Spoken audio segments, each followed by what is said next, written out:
So Travis Etienne has been heating up in trade rumors, even though their clown of a head coach, Liam Cohen, said there was no truth to those rumors.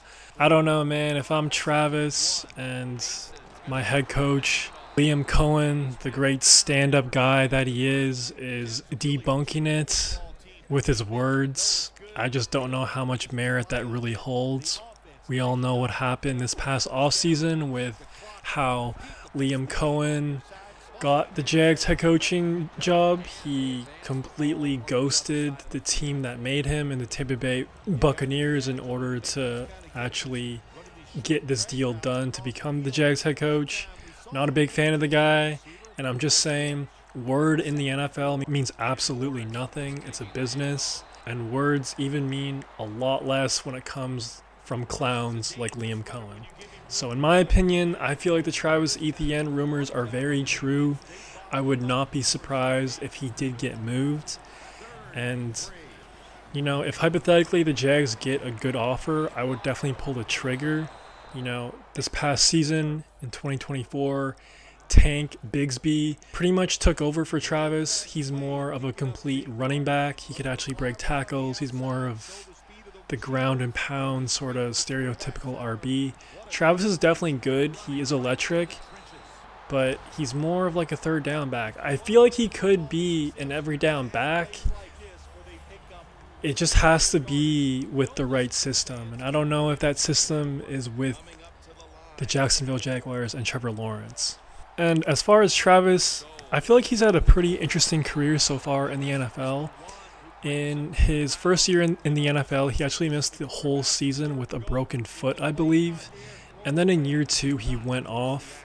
And since then, in my opinion, he's just kind of been meh. He just kind of shown some flashes here and there. Pretty inconsistent player, in my opinion. So I don't really know what's going on with him, but I know he has potential, and I know he has potential to be a great RB in this game. Will he ever be like a top 5 RB in the league? No, probably not, but I still think he could be effective on a weekly basis if the right coach gets a hold of him. I'm curious, do you agree with my assessment on Travis Etienne? Are you a fan of his game or are you not? Let me know in the comments below. Now, I want to look at some potential teams that may be interested in Travis because I feel like some of them are definitely intriguing for sure. One being the Chicago Bears.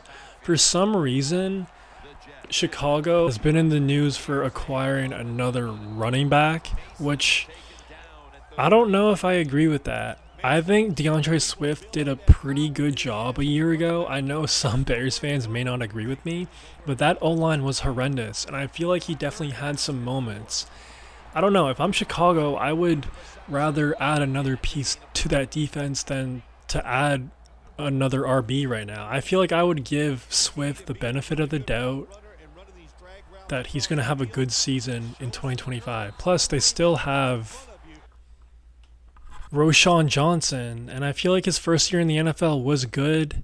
Obviously, a year ago, he didn't really get too many opportunities, so if the Bears were to acquire Travis Etienne, I wouldn't hate it. Absolutely not. I feel like it would definitely be a good 1-2 punch with DeAndre Swift. Of course, Travis would be like a third down back. DeAndre Swift, more of the ground and pound. Kind of exactly like what Ben Johnson did in his time with the Detroit Lions with David Montgomery and Gibbs, Thunder and Lightning. It'd be exactly the same concept, so maybe Ben Johnson has that up his sleeve. Also, the Bears have been linked to Nick Chubb as well, so I feel like they're definitely going to make a play for a running back at some point before the season starts. Next up, you have the Denver Broncos. They just drafted RJ Harvey, and he is expected to be the lead back for Denver for this upcoming season. They also have a pretty good backup as well in Estime, however you pronounce his name.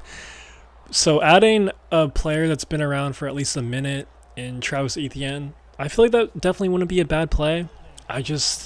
If you're the Bears or the Broncos, I just don't know how much you're going to give the Jacksonville Jaguars for Travis.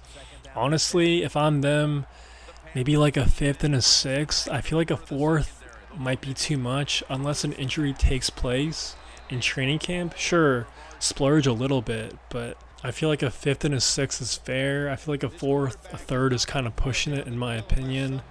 Who knows? If the price is right, he will get moved. Like, hypothetically, if some team like the Cowboys offer the Jacksonville Jaguars a second round draft pick, I feel like it'd be a done deal in the blink of an eye. And speaking of the Cowboys, definitely a team that's linked to Travis.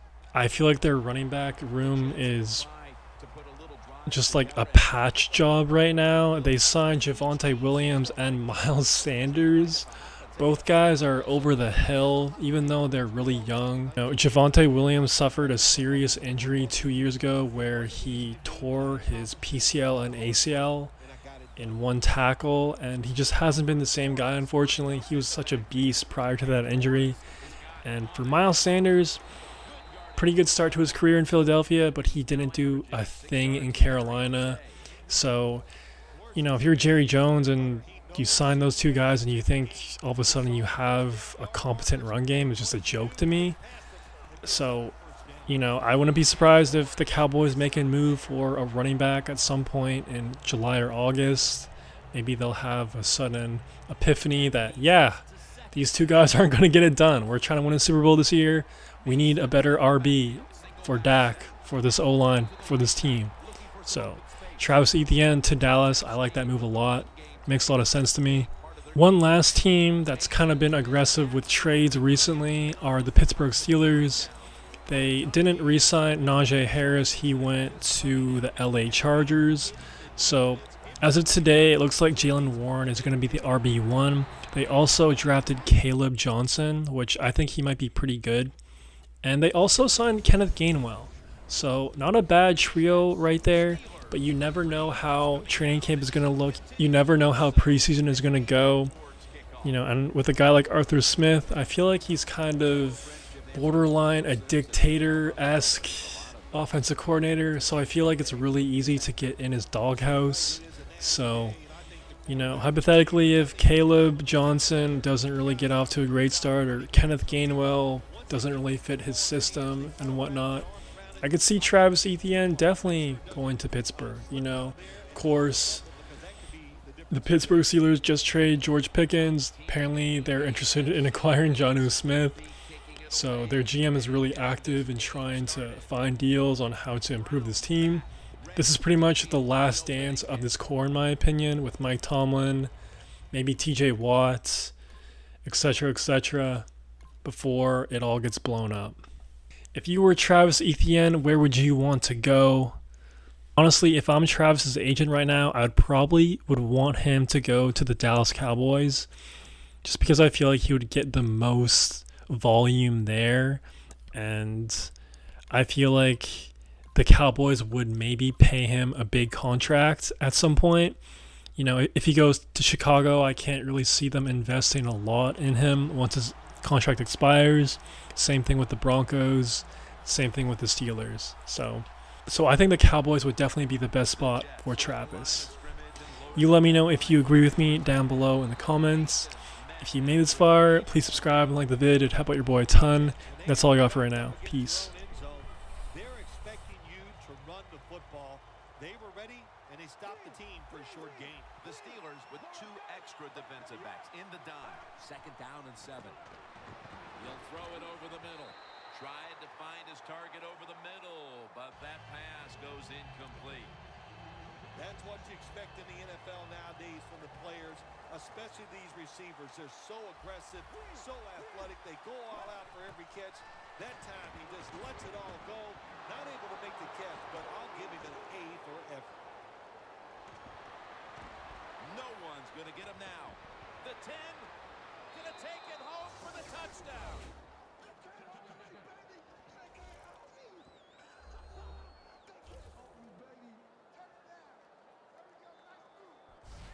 They built up a nice lead. And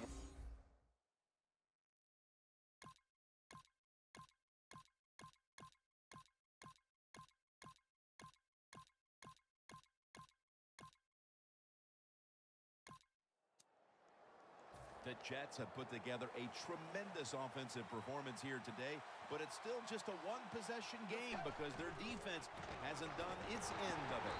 Yeah, the offense loves situations like this. They love it when they're playing really well. The defense is struggling, and that way they know the offensive coach and the head coach are going to keep being aggressive in their play calls, and they got confidence. I think they'll go out there and have success again. The Jets offense is still out there as we get the second quarter underway. And the second quarter is underway with this snap. Tackles made.